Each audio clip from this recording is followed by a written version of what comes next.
Shalom para pendengar yang dikasihi oleh Tuhan Yesus. Kiranya Tuhan memberikan rahmat-Nya kepada para pendengar semua. Sebentar lagi kita akan mendengarkan pembacaan Alkitab audio dalam versi bahasa Indonesia sehari-hari. Siapkan hati saudara. Bilangan pasal 32. Penyerahan daerah sebelah timur Sungai Yordan.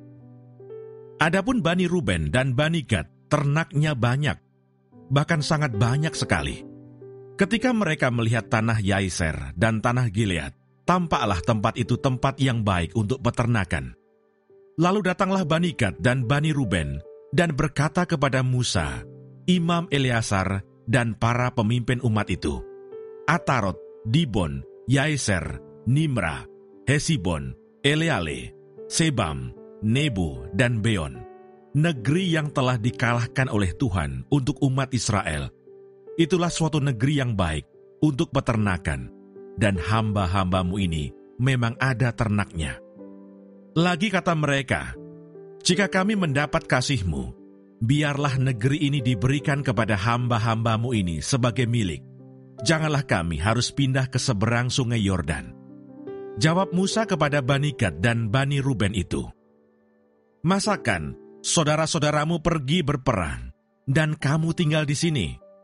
Mengapa kamu hendak membuat enggan hati orang Israel untuk menyeberang ke negeri yang diberikan Tuhan kepada mereka? Demikian juga dilakukan bapa-bapamu, ketika aku menyuruh mereka dari Kades Barnea untuk melihat-lihat negeri itu.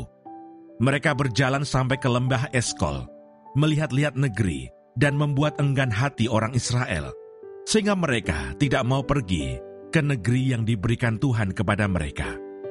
Maka bangkitlah murka Tuhan pada waktu itu, dan ia bersumpah, bahwasanya orang-orang yang telah berjalan dari Mesir, yang berumur 20 tahun ke atas, tidak akan melihat negeri yang kujanjikan dengan bersumpah kepada Abraham, Ishak, dan Yakub. Oleh karena mereka tidak mengikut aku dengan sepenuh hatinya, kecuali Kaleb bin Yefune, orang Kenas itu, dan Yosua bin Nun, sebab keduanya mengikut Tuhan dengan sepenuh hatinya. Sebab itu bangkitlah murka Tuhan kepada orang Israel, sehingga ia membuat mereka mengembara di padang gurun 40 tahun lamanya, sampai habis mati segenap angkatan yang telah berbuat jahat di mata Tuhan. Dan sekarang kamu bangkit ganti bapa-bapamu, suatu kawanan orang-orang berdosa, untuk menambah lagi murka Tuhan yang menyala-nyala kepada orang Israel itu. Jika kamu berbalik membelakangi dia, maka kamu akan lebih lama lagi dibiarkannya tinggal di padang gurun, dan kamu akan membawa kemusnahan atas seluruh bangsa ini. Tetapi mendekatlah mereka kepadanya serta berkata, Kami hendak mendirikan kandang-kandang kambing domba di sini untuk ternak kami, dan kota-kota untuk anak-anak kami. Tetapi kami sendiri akan mempersenjatai diri, dan dengan bersegera kami akan berjalan di depan orang Israel, sampai kami membawa mereka ke tempatnya. Sementara itu anak-anak kami akan tinggal dalam kota-kota yang berkubu oleh karena penduduk negeri ini. Kami tidak akan pulang ke rumah kami, sampai setiap orang Israel memperoleh milik pusakanya. Sebab kami tidak mau menerima milik pusaka di seberang sungai Yordan sana, dan seterusnya. Apabila kami mendapat milik pusaka di seberang sungai Yordan sini, di sebelah timur. Lalu berkatalah Musa kepada mereka, Jika kamu hendak berbuat demikian, jika kamu hendak mempersenjatai diri untuk berperang di hadapan Tuhan, dan setiap orang dari kamu yang telah bersenjata hendak menyeberangi sungai Yordan di hadapan Tuhan, sampai ia menghalau musuh-musuhnya dari hadapannya, sehingga negeri itu takluk ke hadapan Tuhan. Dan jika kemudian kamu pulang, maka akan bebaslah kamu dari kewajibanmu kepada Tuhan dan kepada Israel, dan negeri ini pun akan menjadi milikmu di hadapan Tuhan. Tetapi jika kamu tidak berbuat demikian, sesungguhnya kamu berdosa kepada Tuhan, dan kamu akan mengalami bahwa dosamu itu akan menimpa kamu. Dirikanlah kota-kota bagi anak-anakmu, dan kandang-kandang bagi kambing dombamu, dan perbuatlah apa yang telah kamu ucapkan. Maka berkatalah Bani Gad dan Bani Ruben itu kepada Musa, Hamba-hambamu ini akan berbuat seperti yang diperintahkan tuanku. Anak-anak dan istri-istri kami, ternak dan hewan kami, akan tinggal di sini, di kota-kota Gilead. Tetapi hamba-hambamu ini akan menyeberang di hadapan Tuhan untuk bertempur, yakni setiap orang yang bersenjata untuk berperang, seperti yang dikatakan tuanku. Lalu Musa memberi perintah mengenai mereka kepada Imam Eleazar dan kepada Yosua bin Nun, dan kepada kepala-kepala puak dari suku-suku Israel.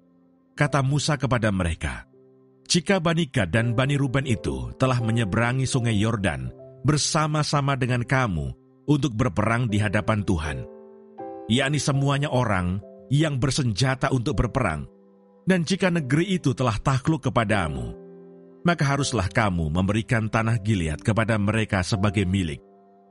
Tetapi jika mereka tidak menyeberang dengan bersenjata bersama-sama dengan kamu, maka haruslah mereka menerima tanah miliknya di tengah-tengahmu, di tanah Kanaan." Lalu Bani Gad dan Bani Ruben itu menjawab, "Apa yang difirmankan Tuhan kepada hamba-hambamu ini akan kami lakukan. Kami sendiri akan menyeberang dengan bersenjata di hadapan Tuhan ke tanah Kanaan. Tetapi bagi kami, tetaplah tanah milik pusaka kami di seberang sungai Yordan sini." Lalu Musa memberikan kepada mereka, kepada Bani Gad, kepada Bani Ruben, dan kepada setengah suku Manasye bin Yusuf, kerajaan Sihon, raja orang Amori, dan kerajaan Og, raja Basan, yakni negeri mereka beserta kota-kotanya di seluruh negeri itu, dengan daerah-daerah setiap kota itu. Maka Bani Gad membangun kota-kota Dibon, Atarot, Aroer, Atarot Sofan, Yeser, Yogbeha, Bet Nimrah, Bet Haran, sebagai kota-kota yang berkubu, dan sebagai tempat kandang-kandang kambing domba. Dan Bani Ruben membangun kota-kota Hesibon, Eleale, Kiryataim, Nebo, Baalmeon, dengan mengganti nama-namanya, dan Sibma, dan mereka memberi nama lain kepada kota-kota yang dibangun mereka itu. Bani Makir bin Manasye pergi ke Gilead. Mereka merebutnya dan menghalaukan orang Amori yang ada di sana. Lalu Musa memberikan Gilead kepada Makir bin Manasye, dan diamlah ia di sana. Yair anak Manasye pergi merebut dusun-dusunnya dan menamainya Hawat Yair. Nobah pergi merebut Kenat dengan segala anak kotanya, dan menamainya Nobah menurut namanya sendiri. Terima kasih Bapa di surga untuk firman-Mu hari ini. Berkati kami semua supaya kami mengerti isi hati-Mu. Terima kasih para pendengar semua, kiranya Tuhan memberkati. Dan jangan lupa untuk share dan subscribe.